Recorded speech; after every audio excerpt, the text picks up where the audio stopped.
Selamat pagi Bapak Ibu dan Saudara yang dikasihi oleh Tuhan Yesus Kristus. Renungan kita pagi hari ini diambil dari Roma pasal 9 ayat 1 sampai 15. Surat Roma ditulis oleh Rasul Paulus. Paulus ingin menjelaskan tentang kebenaran Allah dan pembenaran Allah terhadap manusia berdosa dan pilihan Allah terhadap umat Israel dan manusia berdosa untuk diselamatkan. Tema renungan kita hari ini, tanggung jawab sebagai umat pilihan. Tema ini menggambarkan hubungan Israel sebagai umat perjanjian. Pada pasal 9 ayat 1 sampai 5, Rasul Paulus menjelaskan keistimewaan umat Israel.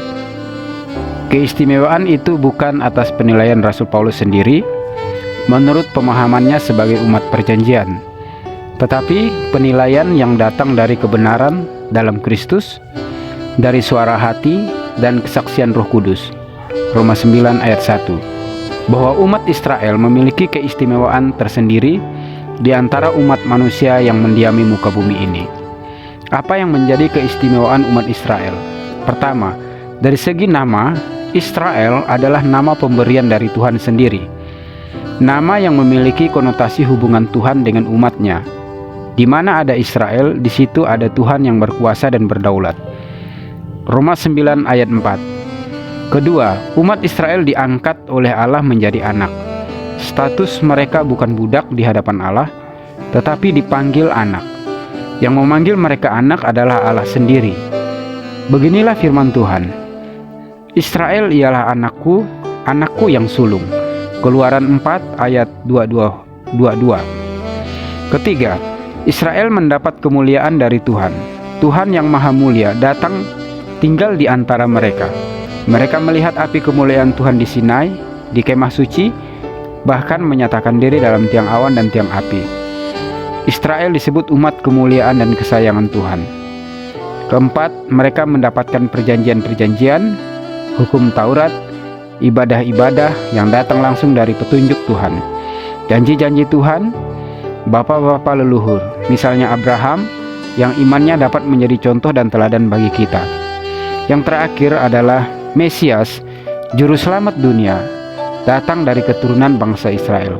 Sangat istimewa sekali bangsa ini. Tetapi sangat disayangkan, Israel sebagai umat istimewa ternyata tidak hidup berdasarkan panggilan mereka sebagai umat Allah. Mereka tidak hidup benar sebagai anak-anak Allah. Mereka gagal menjadi terang bagi bangsa-bangsa. Mereka berbuat dosa dan jatuh dalam penyembahan berhala, lebih jahat daripada bangsa-bangsa lain. Bahkan ketika bangsa-bangsa lain bertobat dan menerima Yesus sebagai Tuhan dan Juru Selamat, Mesias di Sion, Israel justru menolak Mesias, menolak Tuhan Yesus.